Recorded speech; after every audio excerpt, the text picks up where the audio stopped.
Um, for new student, where they can find an advice when they lease a house. Well, we give them some information during orientation. We have pre-arrival orientation information, and one of the slides is off-campus housing.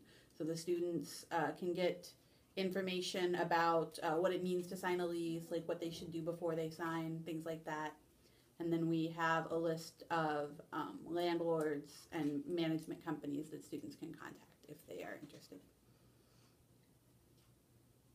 Yep. And what should they do before they leasing a house? They should look at the house if at all possible. For students who are new, who are not able to come and see the house before, they should ask for pictures from the landlord. They should also see, like on the Truman Housing page, they can ask other people if this is a good landlord or not, so they should check that out before. And then basically understand that anytime they sign a lease, it's a legal agreement, so that if they break it, they're going to have to pay money. Yep. And when they have trouble, who can help them?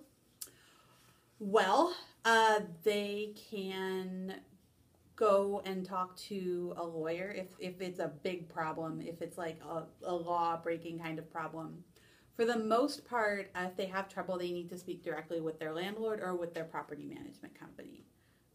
If those people are unable to resolve the issue, then they can contact, especially if they're a new student, they can contact students who have been there for a while. They can come here. But if it's an issue where they really need to, for example, the housing conditions are very bad and they need to break a lease, then they would need to consult with a lawyer. Yeah. And do seek support the new student for knowledge about leasing? Like I said, we provide them information, and we talk to off-campus students a little bit during orientation. And do you think international students easier got trouble with leasing than American students? I think that a lot of times international students don't understand what it means to sign a lease, which a lot of American students don't either, honestly.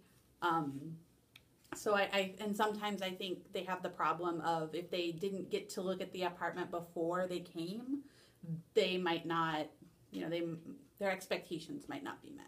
So I think that they are at a disadvantage because they often cannot see the apartment beforehand.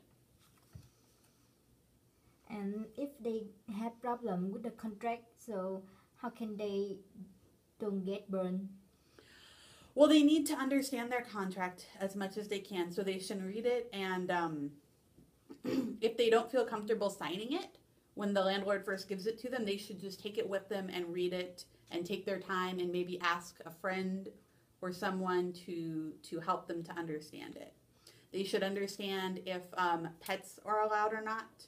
They should understand repairs, who's responsible for those, if they'll be responsible for paying them. They need to take pictures of their apartment before they move in. That way they can show what damage was already there.